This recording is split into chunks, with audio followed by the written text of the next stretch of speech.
Que saudade, 2 domingos longe desta querida igreja, a gente fica com muita saudade realmente. É muito bom ver vocês, é bom contemplar daqui o rosto de vocês e saber que com certeza tudo vai muito bem com cada um e com suas famílias.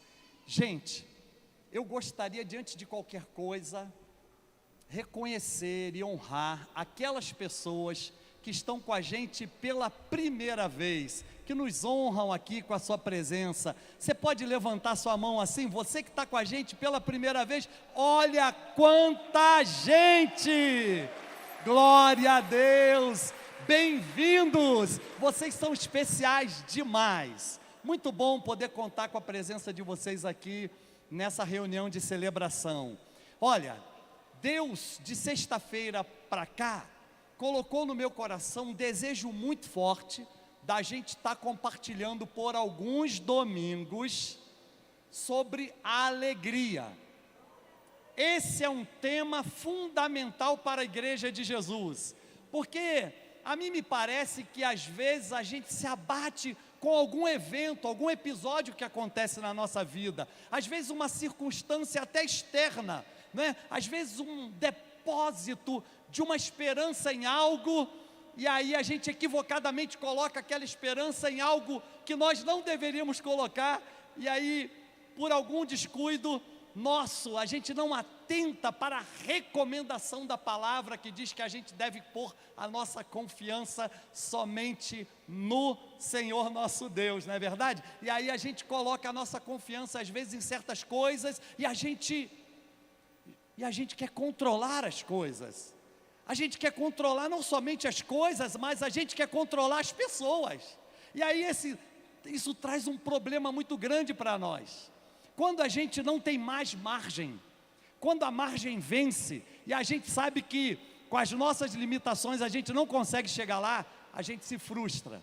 E essa frustração traz a nós ansiedade. Graças a Deus, aqui não tem ninguém ansioso, mas eu quero comentar algumas coisas sobre isso, ok? E aí, eu quero compartilhar com vocês, nesses próximos domingos, sobre a alegria. Vou falar uma série sobre a alegria, e quero compartilhar toda ela na carta de Paulo aos Filipenses. A carta de Paulo aos Filipenses é uma carta muito interessante. Por quê?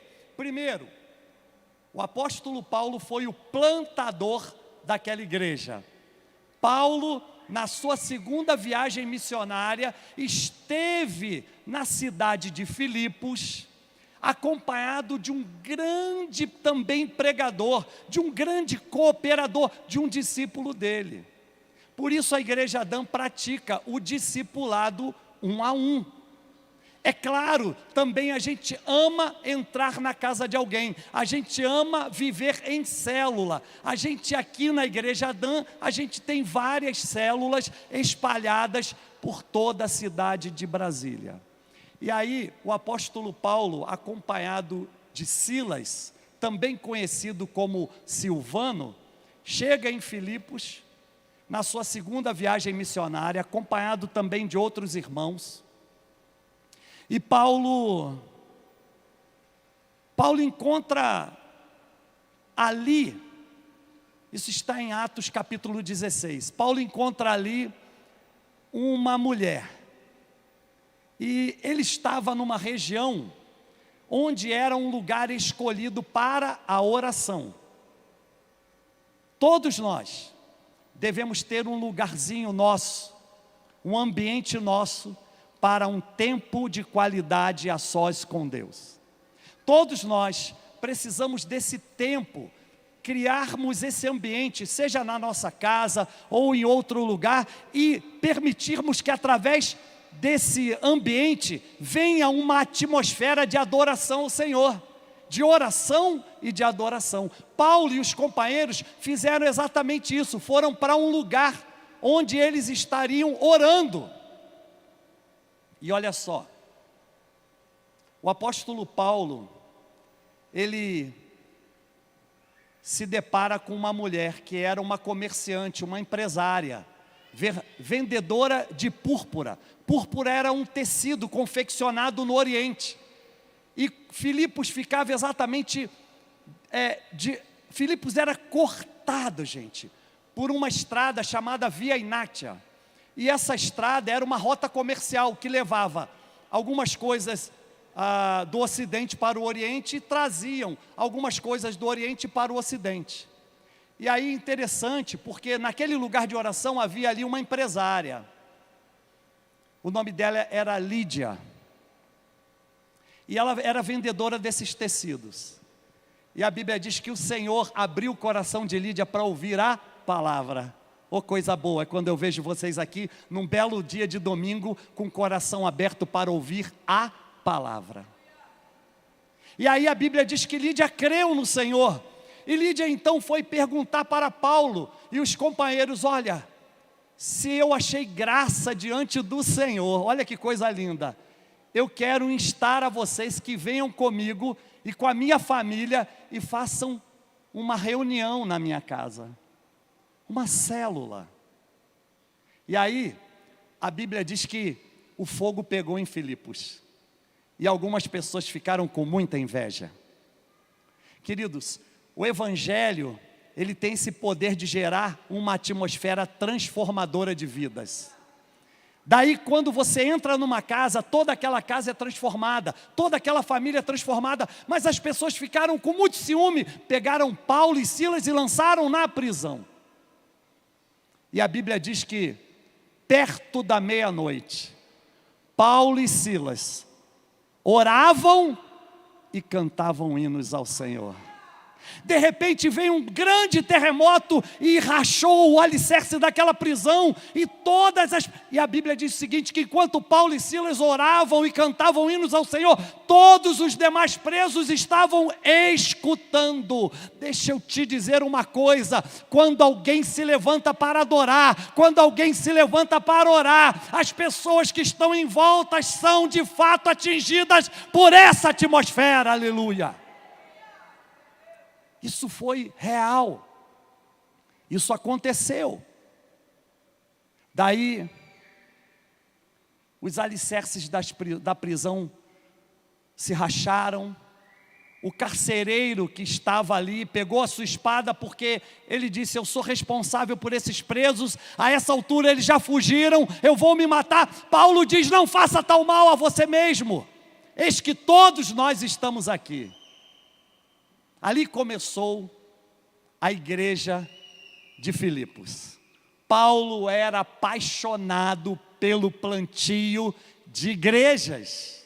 Nós devemos ser apaixonados pelo plantio de novas igrejas. Nós devemos ser apaixonados por ganhar almas para Jesus. E aí eu quero compartilhar um pouquinho com vocês nessa carta de Paulo aos Filipenses, onde Paulo, ele percebendo um certo abatimento nas pessoas que congregavam naquela igreja, percebendo que eles estavam dominados por uma ansiedade. Ansiedade pode ser um transtorno ou uma doença, mas na verdade a ansiedade muitas vezes abate, faz com que a pessoa fique prostrada, não reaja. E Paulo escreve essa carta aos Filipenses para reconhecer o valor daquela igreja, o valor daqueles crentes e encorajá-los a receberem de novo uma unção de alegria que só viria a eles da parte do Senhor. A igreja de Filipos, mesmo sendo uma igreja pequena, caseira, Paulo cita dois companheiros dele nessa carta aos Filipenses. Ele cita Timóteo, que foi um grande pregador, e também cita Epafrodito, que era quem trazia notícias dos filipenses a Paulo e que estivera doente à beira da morte. Ninguém sabe o que houve, mas ele passou pelo vale da morte, mas o Senhor o restaurou. E eu quero declarar nessa manhã aqui, meu irmão, minha irmã, se houver alguém aqui que está vitimado talvez por um diagnóstico de enfermidade ou doença, nós, na autoridade do nome de Jesus, repreendemos esse mal da sua vida, em nome de Jesus. Em Filipos, Paulo também se depara com uma jovem que adivinhava o futuro das pessoas e que dava muito dinheiro, lucro para os seus chefes, os seus patrões. Ela era uma escrava, uma serva e ela dava lucro para os seus donos.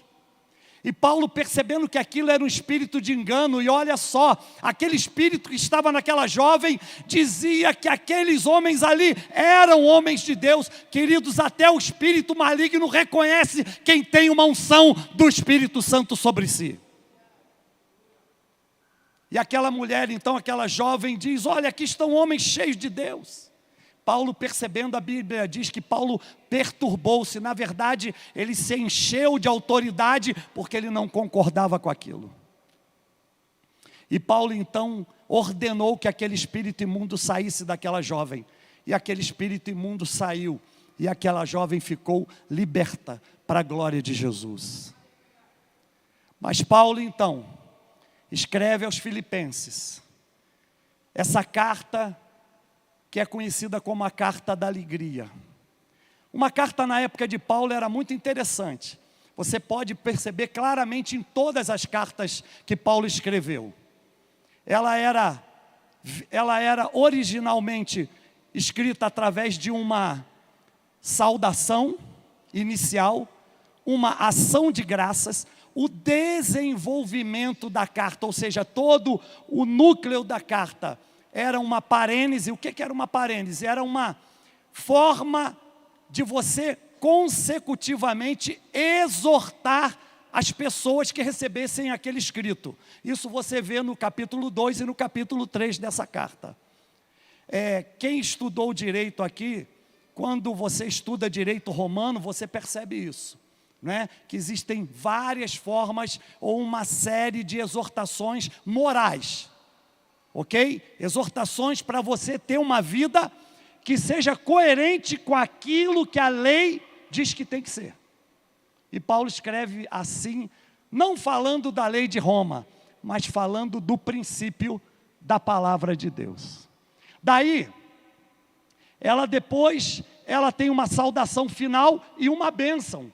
Por isso, o apóstolo Paulo termina a carta aos Filipenses com uma bênção. Agora veja só, no capítulo 4, que é o que eu quero compartilhar com vocês nessa manhã, no capítulo 4, no versículos 6 a 8, o apóstolo Paulo traz o ensino. E eu quero dar um tema a essa mensagem de hoje. E eu quero falar sobre a alegria, cura para a ansiedade. E eu quero compartilhar esse texto com você. E eu quero compartilhar o texto que está projetado, que diz assim: não andeis ansiosos de coisa alguma, em tudo, porém, sejam conhecidas diante de Deus as vossas petições, pela oração e pela súplica, com ações de graça. E a paz de Deus, que excede todo entendimento, guardará o vosso coração e a vossa mente em Cristo Jesus. Finalmente, irmãos, tudo que é verdadeiro, tudo que é respeitável, tudo que é justo, tudo que é puro, tudo que é amável, tudo que é de boa fama, se alguma virtude há e se algum louvor existe, seja isso que ocupe o vosso pensamento. Em algumas outras versões a gente vai ver Paulo dizendo: não andeis preocupados, ou não andeis inquietos. Daí, gente, a gente percebe claramente que muitas vezes a gente sente a necessidade de controlar as coisas. A gente sente necessidade de, por exemplo, ter o domínio pleno sobre as coisas. Mas pare e pense comigo. Já percebeu que muitas vezes a gente até acha que tem o controle das coisas, mas as coisas escapam do nosso controle? As coisas fogem e muitas vezes a gente se perturba, a gente se preocupa. Por exemplo, às vezes as coisas fogem dentro do casamento, às vezes as coisas fogem na criação dos filhos, no trabalho, às vezes as coisas fogem na saúde. E aí, queridos, esse desejo nosso de ter o controle, de ter o domínio gera sim uma ansiedade tremenda. E muita gente nos dias de hoje, quando perde perde o controle das coisas, se desespera, cometem coisas absurdas, vão para a ansiedade, que é um transtorno, ou tem talvez uma doença, e aí são levadas a um fundo do poço. Por isso a gente vê tanta gente buscando o isolamento. Por isso nós, como igreja, nos preocupamos sim no dia de hoje com, por exemplo, uma atitude que muitas vezes tem apanhado muita gente, que é o desigrejamento. Não dá para ser feliz, não dá para viver alegre sem ser igreja. Sabe, é necessário que a gente esteja perto um do outro, é necessário que a gente comungue, é necessário que a gente nutra pelo Senhor o desejo de adorá-lo corporativamente. Você pode ir para o monte, você pode se isolar e buscar a face de Deus, mas sobretudo é na igreja que você, ao lado do seu irmão, da sua irmã, você sente o braseiro está aceso e nada nem ninguém pode apagar esse fogo. Aleluia! Mas quantas vezes eu e você perdemos o controle? Eu gosto do salmista, no Salmo 84, no verso 12, o último verso, que é um dos salmos atribuídos à família de Corá, aos filhos de Corá. E esse salmo, ele começa dizendo: quão amáveis são os teus tabernáculos, ó Senhor Deus dos exércitos. A minha alma suspira e desfalece pelos átrios do Senhor. Ele diz nesse salmo: o pardal encontrou uma casa, a andorinha um ninho onde acolhesse os seus filhotes. E eu encontrei os teus altares, Senhor meu e Deus meu. Mas ele termina o salmo dizendo: bem-aventurados são aqueles que põe em ti a sua confiança. Uau! Que coisa tremenda é a gente ter a capacidade de colocar no Senhor a nossa confiança. Estivemos 2 finais de semana fora de Brasília.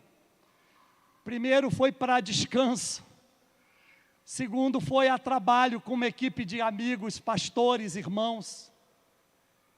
No retorno de São Paulo para Brasília, nós estávamos no voo e de repente ouve-se a voz que sai daquela caixa de som, dita pelo comandante da aeronave: senhores, nós atravessaremos uma zona de turbulência. E aí ele faz as suas recomendações e de repente você percebe que quando o avião, a aeronave entra na zona de turbulência, as coisas começam a balançar e a mexer. E há quem diga, gente, que uma balançada dessa de um avião faz com que ele caia mais ou menos entre 150 e 200 metros.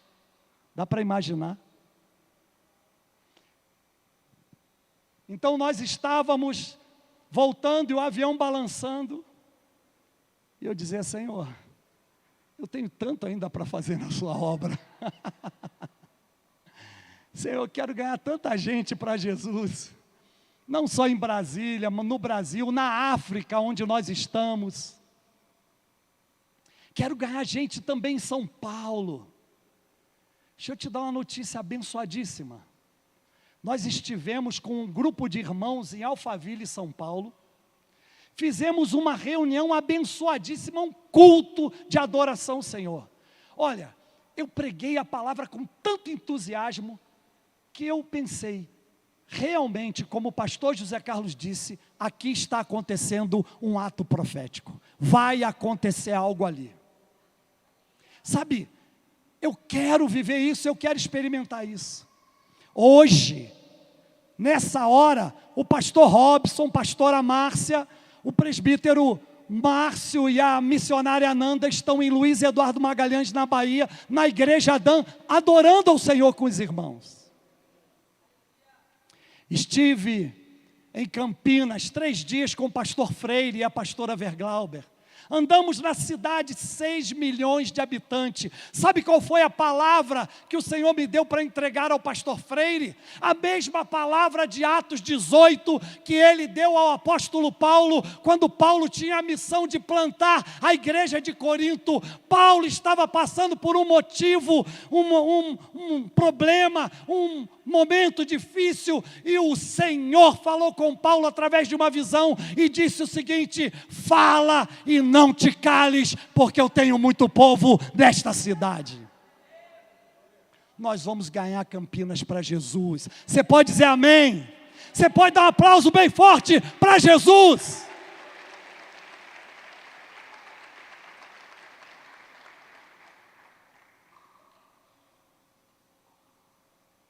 Queridos, então a gente muitas vezes quer controlar a aeronave da nossa vida. Só que em alguns momentos, quando você é direcionado pelo Espírito, você perde o controle. Existem duas formas de afetação à nossa vida. A forma positiva, que é o Espírito Santo, e a forma negativa, que é o diabo, o inimigo. É interessante, porque, por exemplo, quando o apóstolo Paulo e os companheiros estavam buscando uma orientação de Deus para a obra missionária, eles também foram para uma beira de uma praia, havia uma areia, havia água, e eles estavam orando e adorando ao Senhor, e serviam ao Senhor, e de repente, no meio da adoração, no meio do movimento de oração, Atos capítulo 13, verso 2, a Bíblia diz lá: disse o Espírito Santo: separai-me a Saulo e a Barnabé para a obra que os tenho chamado. Então, a nossa vida muitas vezes pode ser afetada positivamente por uma ação ou uma intervenção do Espírito Santo. Mas muitas vezes o diabo tenta nos enganar, inclusive usando uma voz que pode, aos nossos ouvidos, parecer que é a voz de Deus. Tipo assim: ei, você não vai dar conta de discipular. Ei, você não vai dar conta de liderar uma célula. Ei, você não vai dar conta de sustentar o teu casamento. Ei, você não vai dar conta de se manter nessa vaga de emprego. Ei, você não vai passar nesse concurso. Ei, você não vai colocar esse projeto para ser realizado. Você não vai dar conta. E muitas vezes ele tenta nos enganar, nos convencendo que a gente está fazendo a vontade de Deus. Ele tentou enganar Jesus, Mateus capítulo 4. A tentação, a Bíblia diz que Jesus foi levado pelo Espírito ao deserto para ser tentado pelo diabo, o acusador. E aí o acusador fez uma série de convocações, de argumentações que são compatíveis com a palavra de Deus, mas não são a palavra de Deus. Na tentativa de enganar, de persuadir. E Jesus resistiu. Mas quantos não resistem? Ficam ansiosos, são levados ao fundo do poço, prostram-se, querem voltar para trás, querem desistir. A Bíblia diz que quando Jesus ofereceu resistência ao diabo, então o diabo o deixou, e vieram os anjos de Deus, e o serviram. Sabe, você precisa oferecer essa resistência. E eu quero compartilhar com vocês que exatamente a terra e o mundo podem afetar a gente, ou positivamente ou negativamente, dependendo da maneira como a gente vê as coisas. No grande sermão da montanha, no capítulo 5 de Mateus, no verso 13, Jesus disse: vocês são o sal da terra. Mas a tristeza, vinda por uma ansiedade, pode fazer com que eu e você, em algum momento, deixemos de ser sal da terra. Aí nós nos tornamos sem sabor, insípidos, e aí nós não conseguimos salgar. E eu gosto da ideia de ser uma igreja que salga. Eu gosto da ideia de ser um crente que salga. Sabe de uma coisa? Você deve sempre ter aquele salzinho para colocar na boca daquela pessoa que está perto de você. Ei, você mesmo é o escolhido de Deus para dizer assim: olha, eu sou o sal da terra. E aí as pessoas que convivem com você, as pessoas que andam do seu lado, vão querer estar perto de você, porque você é sal da terra. Outra coisa que Jesus disse no Sermão do Monte: vocês são luz do mundo. Mateus 5,14. Vocês são luz do mundo. Pastor, mas eu estou com tanto medo. Pastor, eu estou tão ansioso que eu estou paralisado. Pastor, eu não vou sair do meu quarto por 30 dias. Eu estou com medo de tudo. Até de vozes, até de luz, até de pessoas. Sabe o que Jesus disse? Ninguém pode acender uma candeia, uma lamparina, e colocar no lugar errado. É necessário estar no velador. Por quê? Porque aí ilumina toda a casa. Ei, quando Jesus fala de sal, e quando Jesus fala de luz, Ele está falando de uma alegria que só o Espírito Santo pode dar. Sabe, mas nós temos problemas, nós temos dificuldades.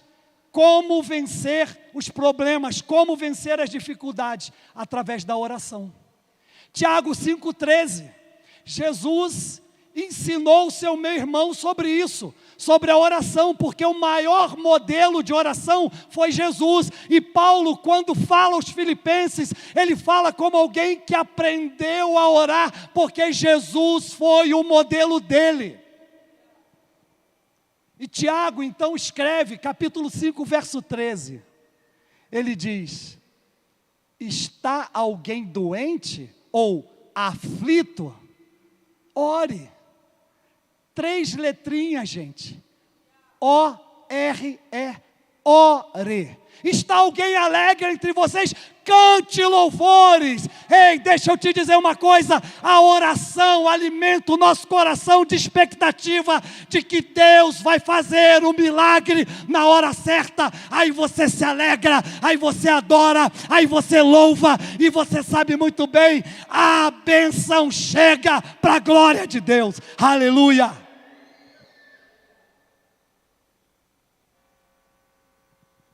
Pastor, mas eu estou passando um momento difícil.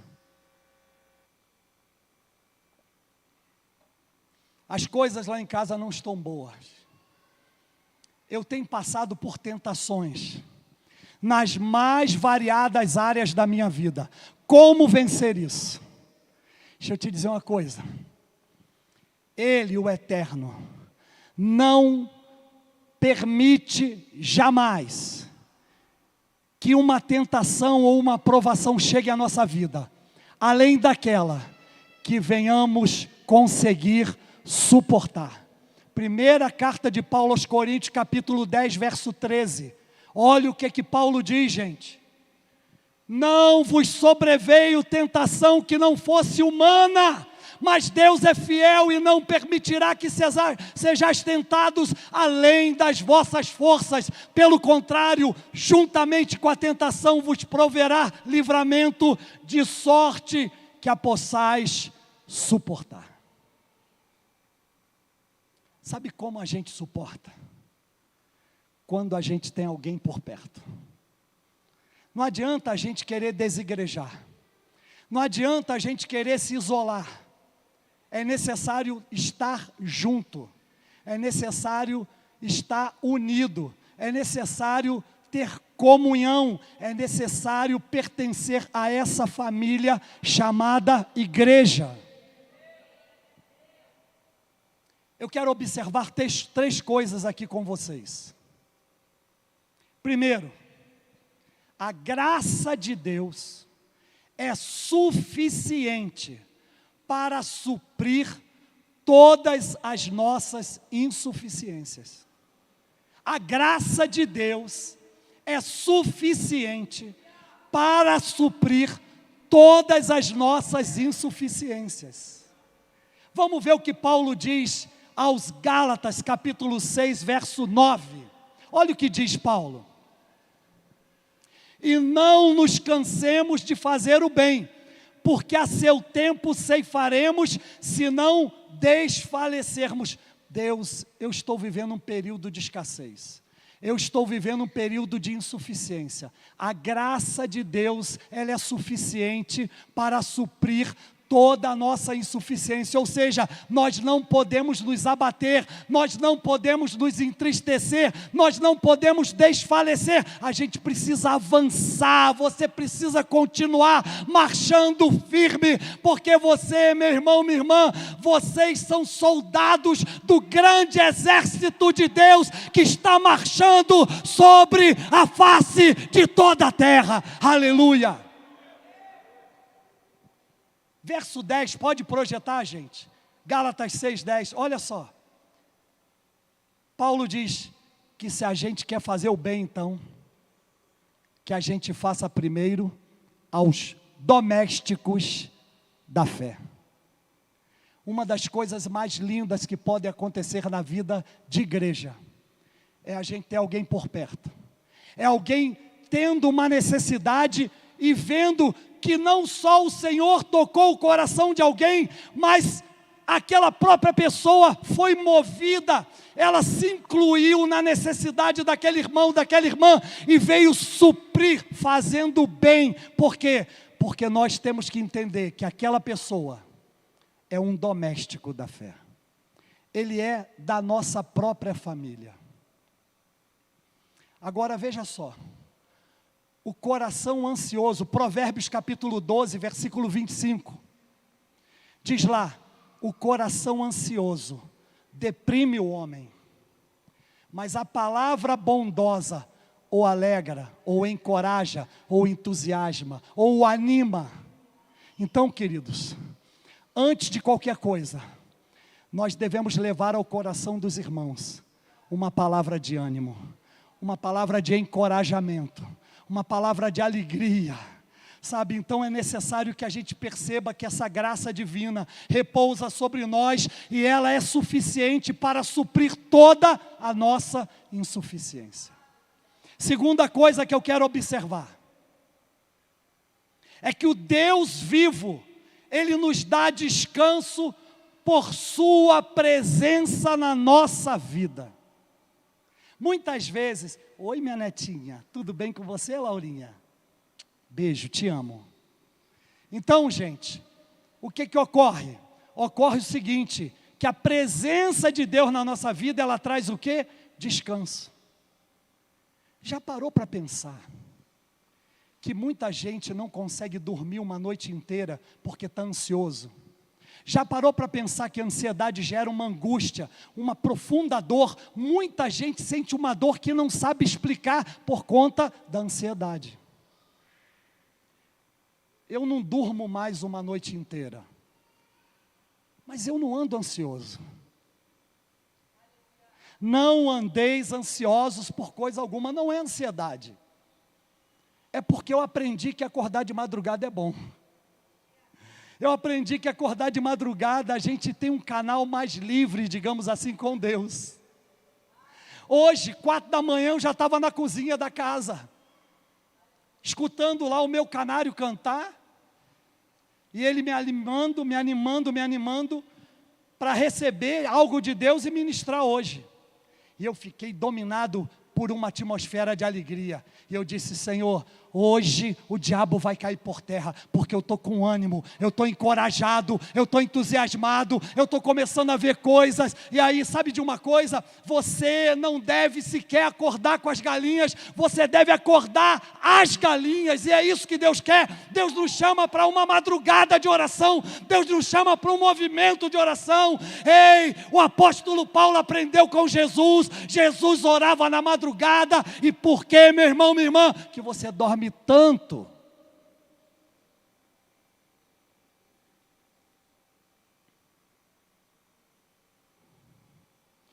O Deus vivo nos dá descanso pela sua presença em nossa vida. Deixa eu te contar, Moisés foi lá para o alto do Sinai receber as tábuas da lei. Lá no monte, olha, o monte estava a coisa mais linda. A glória de Deus, Deus falando com Moisés o tempo todo. Moisés cheio de Deus. Eu fico imaginando numa igreja como a nossa, se todo mundo estiver cheio de Deus, aí ninguém segura. Deixa eu te falar uma coisa, a igreja ela é um poder extraordinário sobre a terra, e nós não podemos nos encher das porcarias do mundo e nem da terra. Nós precisamos nos encher de Deus, nos encher da presença dEle. A presença dEle encoraja, a presença dEle anima, a presença dEle dá força. E aí, sabe de uma coisa, eu quero exortar você: não se preocupe com o que possa acontecer com a nossa nação, não se preocupe com nada, creia que todas as promessas de Deus para a minha e para a sua vida se cumprirão. Aleluia! Pode aplaudir bem forte, porque é para Jesus. Aleluia!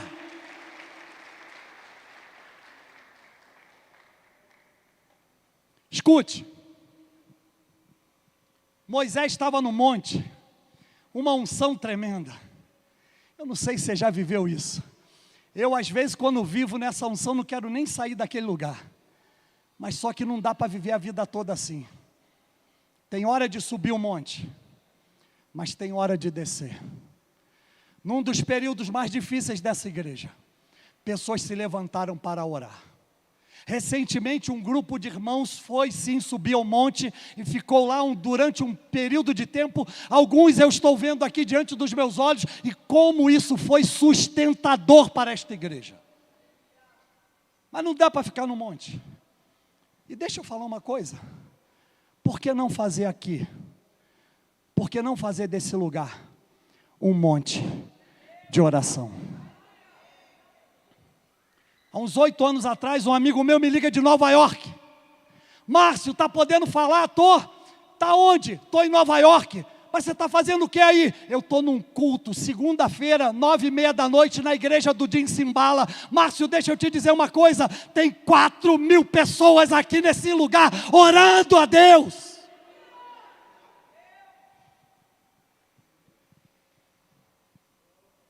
Se nós nos levantarmos em oração, a alegria chega. E eu quero dizer uma coisa: a alegria não depende de circunstância, a alegria é algo que o Espírito Santo sopra na vida dos crentes.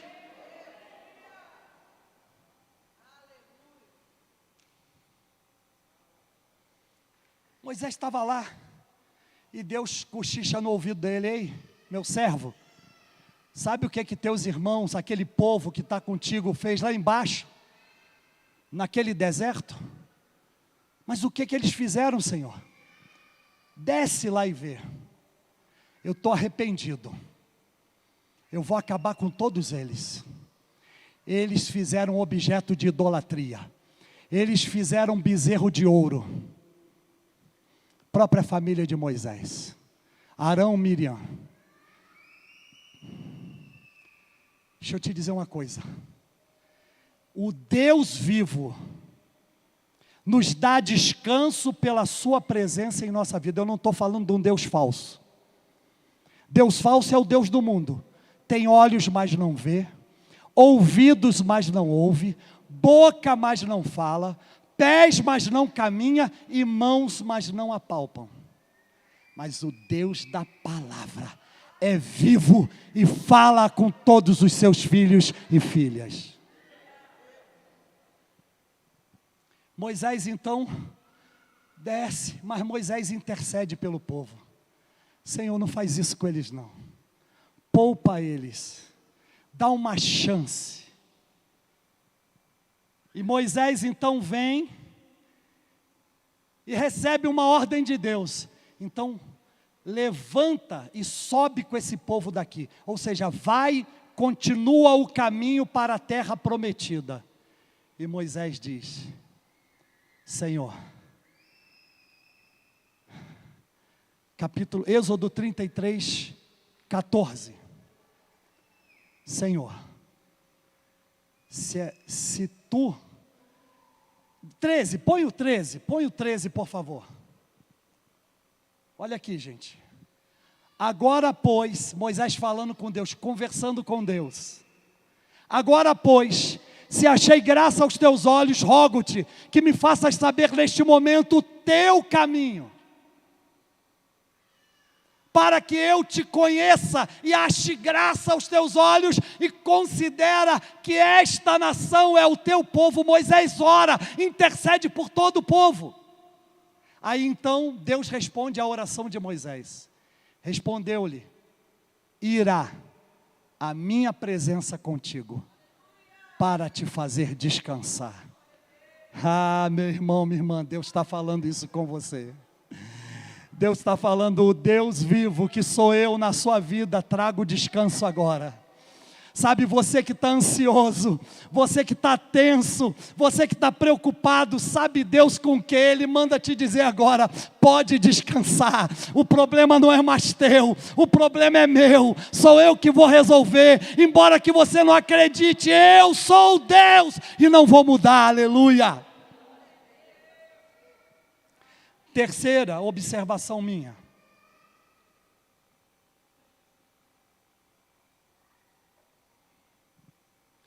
Precisamos entender que os parâmetros da justiça de Deus não são como os nossos. Sabe, a justiça de Deus é completamente diferente da nossa.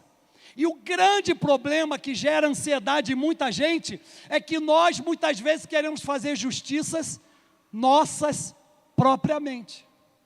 Nós queremos agir com nossa força, com o nosso braço, da forma como a gente vê a coisa ou a causa. Não, não, não. Deus não vê dessa maneira. Romanos capítulo 5, onde Paulo discorre sobre 5 elementos da justiça de Deus na vida daquele que crê. E aí eu quero te dizer que a justiça de Deus se manifesta, não é pela lei, mas é por graça. E aí eu quero te ensinar algo que é uma verdade espiritual. Romanos capítulo 5, verso 20 e 21, vamos ao que diz a palavra, diz assim: sobreveio a lei, para que avultasse a ofensa. A lei só colocou em relevo a ofensa que a gente muitas vezes faz a um ao outro, ou que a gente sofre, porque esse pecado veio lá de trás através de Adão, e a gente vem herdando isso, e só a graça de Deus, só Jesus pode anular o peso do pecado na vida de alguém.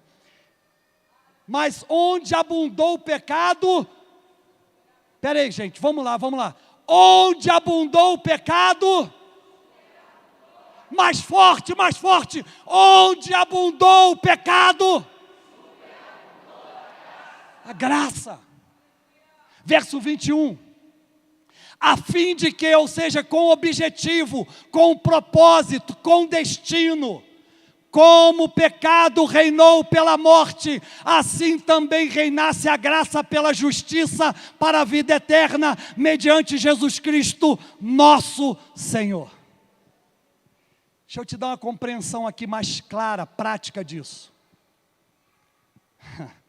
Paulo conhecia o direito romano, conhecia antes disso o direito hebraico, porque estudou na escola de Gamaliel,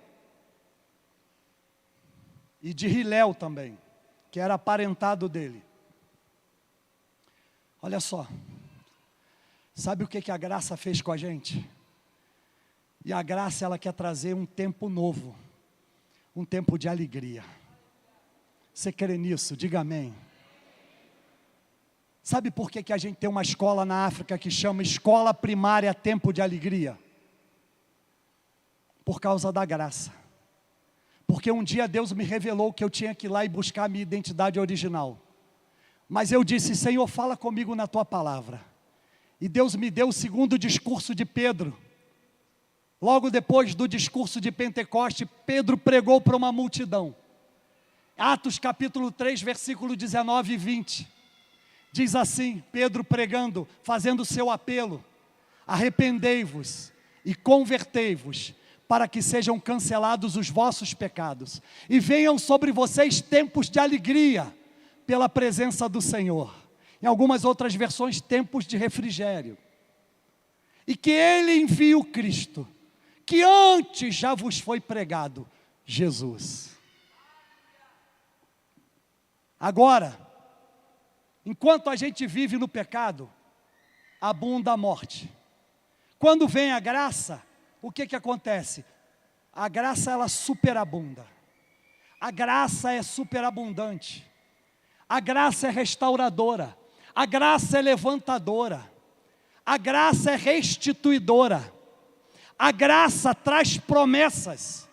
A graça aponta para um dia em que toda lágrima dos nossos olhos será enxugada, porque todos nós estaremos diante dEle, olharemos Ele na face e seremos todos tais como Ele é. Aleluia! Agora deixa eu te dizer, como opera a graça? A graça vem por uma imputação de uma marca de Deus, de justiça na vida do crente. É o seguinte, o indivíduo comete um crime, o indivíduo comete um delito, e ele é levado a um tribunal para um julgamento. O juiz lê a sentença, estão ali os seus pares, promotores e tal, escrevente, e aí todos os autos são lidos, toda a sentença tem que ser dita, proclamada, e aí então o juiz olha para aquele réu e diz assim: você está livre, você está absolvido. E aí aquele réu se enche de perspectivas novas, e ele diz: uau, eu tinha que pagar por esse crime, mas agora eu estou absolvido, e ele sai, e ele vai embora. E eu quero te dizer que é isso que Jesus faz na vida do crente. Ele nos coloca em liberdade, Ele não tem acusação contra nós, Ele nos aponta uma absolvição, Ele nos aponta um caminho, que é o caminho da graça. Mas sabe de uma coisa? Muita gente que tem recebido isso, sai caminhando, e diz: agora a minha vida vai, agora eu vou levantar, agora eu vou romper, agora eu vou vencer, agora aquele projeto vai vingar, agora eu vou ser dono dessa empresa, agora eu vou casar, agora eu vou ter filho, agora eu vou conquistar, agora eu vou romper e tal. Só que quando dobra a primeira esquina, vem a acusação do diabo, querendo trazer tristeza, ansiedade. E aí você para e pensa: peraí, mas eu acho que esse juiz errou, esse juiz se equivocou, eu merecia pelo menos 10 anos de pena, porque o que eu fiz foi bárbaro, o que eu fiz, digamos assim, foi hediondo, eu deveria pagar algo. Quando não se compreende a graça, se acha que se tem mérito ou competência para pagar por alguma coisa. Ei, deixa eu te dizer uma coisa: tudo o que deveria ter sido feito, já foi feito no Calvário, naquela cruz. Sabe de uma coisa? Essa marca da dor que está dentro de você, essa marca da tristeza, da decepção, da frustração que está dentro de você, ela está sendo retirada agora. O Senhor tira essa marca e coloca a marca dele na sua vida. Gálatas 6,17, Paulo disse: ninguém mais me incomode, porque eu trago no meu corpo as marcas do Senhor Jesus Cristo. Seja livre, meu irmão, seja livre, minha irmã. O Espírito Santo agora te põe em liberdade. Receba sobre a sua vida uma unção de uma tremenda alegria. Oh, fique de pé nessa hora. Você pode aplaudir mais forte, se for para Jesus.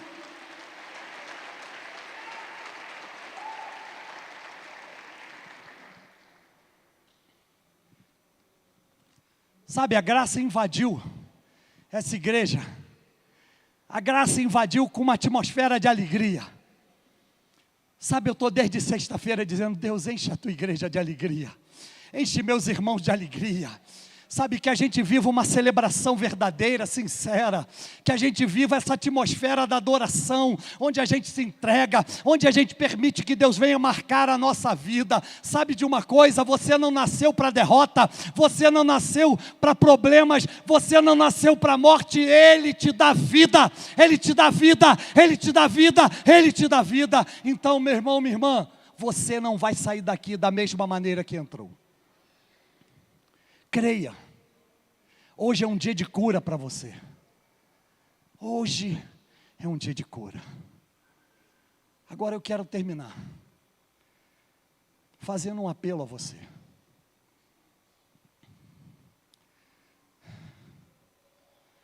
O apóstolo Paulo, capítulo 2 e 3, da carta dele aos Filipenses, ele fala sobre essa série de exortação moral aos Filipenses.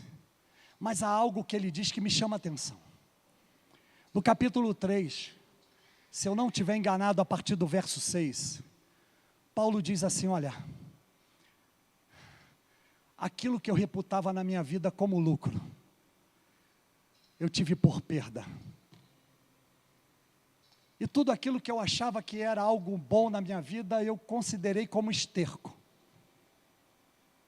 a fim de ganhar a Cristo e ser achado nele. Sabe, querido, querida, quando Paulo diz ser achado em Cristo, isso mexe comigo. E quando Paulo então, no capítulo 4, no verso 6, ele diz: não andeis ansiosos por coisa alguma, antes sejam conhecidas as vossas petições, as vossas preces, as vossas orações diante de Deus. E Paulo diz que essa paz, que excede todo entendimento, ocupará, dominará o nosso coração. Olha, deixa eu falar uma coisa para vocês aqui. No capítulo 1 de sua carta aos Filipenses, no verso 6, o apóstolo Paulo diz assim: estou plenamente certo de que aquele que começou em você a boa obra, a aperfeiçoará até o dia de Cristo Jesus. Não tem ninguém aqui pronto, não tem ninguém que possa bater no peito e dizer: eu estou pronto, eu sei tudo. Não, nós estamos nesse caminho da graça, sendo aperfeiçoados. Houve uma obra inicial de Deus na nossa vida. Mas eu quero saber, há alguém aqui entre nós, que hoje compreendeu, teve uma revelação dessa palavra e diz: olha, eu quero dar esse passo, eu quero entregar a minha vida a Jesus, eu quero que Ele comece hoje essa boa obra, porque eu sei que ninguém melhor do que Ele para trabalhar eficazmente na minha vida. Alguém hoje aqui entre nós, que toma a decisão mais maravilhosa e certa de sua vida, de entregar a vida aos cuidados e senhorio de Jesus. Há alguém entre nós? Se alguém entre nós quer entregar a sua vida a Jesus, por favor, levante a mão bem alto. Eu quero te identificar. Deus te abençoe, meu irmão. Deus te abençoe. Deus abençoe. Deus abençoe. Deus abençoe. Deus abençoe. Deus abençoe. Deus abençoe. Deus te abençoe. Eu quero convidar vocês podem sair do lugar de vocês e virem aqui. Eu quero orar, eu quero fazer uma oração pela vida de vocês. Eu quero declarar a palavra de Deus sobre vocês. Eu quero declarar uma bênção especial sobre a vida de vocês. Vocês que levantaram a mão, por favor, saiam do seu lugar, venham aqui à frente. Eu vou orar por vocês. Quero orar por vocês. Amém. Deus abençoe vocês. Deus os abençoe. Aleluia.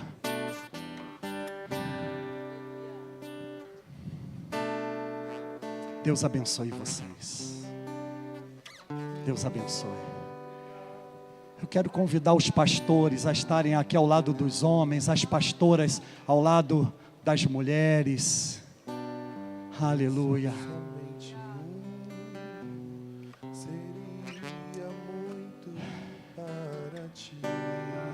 Eu quero apenas dizer algo a vocês antes de orar. Vocês hoje estão tomando a melhor decisão que poderiam tomar a vida de vocês. Essa decisão eu fiz com 18, quase 19 anos.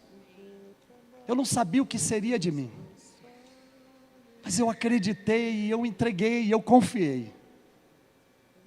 Eu era uma pessoa triste, eu era uma pessoa ansiosa, e Jesus me curou. Eu quero dizer uma coisa: os problemas continuarão, as guerras surgirão. A igreja de Filipos vivia muitos problemas, mas eles confiavam no Senhor. Eles tinham uma certeza de fé, de que ainda que tudo estivesse bem difícil, o Senhor, Deus da vida deles, estava com eles. Então eu quero dizer que o Senhor, o Deus da vida de vocês, está com vocês permanentemente. Eu quero orar nessa hora. Vocês podem estender as mãos para cá. Obrigado, Senhor. Louvamos e engrandecemos o Teu nome. A Tua palavra é viva, poderosa. A Tua palavra é uma espada mais penetrante do que aquela espada de duas faces, de dois gumes, de dois lados. Ela penetra, ó Senhor, até a divisão de juntas, medulas, alma, espírito, e ela é apta, poderosa para fazer aquilo que te dá prazer. Senhor, esses irmãos e irmãs ouviram a Tua palavra nesta manhã, entenderam o Teu plano e o Teu propósito, e agora vieram à frente entregando as suas vidas aos cuidados do Senhor. E agora eu te peço, ó Deus, escreve os nomes de cada irmão e irmã no Teu livro da vida, e enche o coração deles com uma alegria indizível. Que venha, Pai querido, uma unção poderosa sobre eles, de fortalecimento, de fé, Senhor, de esperança, Senhor. E Pai, eu te peço que essa igreja se torne para eles a casa espiritual. Muito obrigado, Senhor, por essa mensagem. Alegria, cura para a ansiedade. Pois assim nós oramos e abençoamos esses novos irmãos, em nome do Pai, do Filho e do Espírito Santo. Amém, amém e amém. Deus abençoe vocês. Receba essa palavra em nome de Jesus. Deus abençoe, Deus abençoe.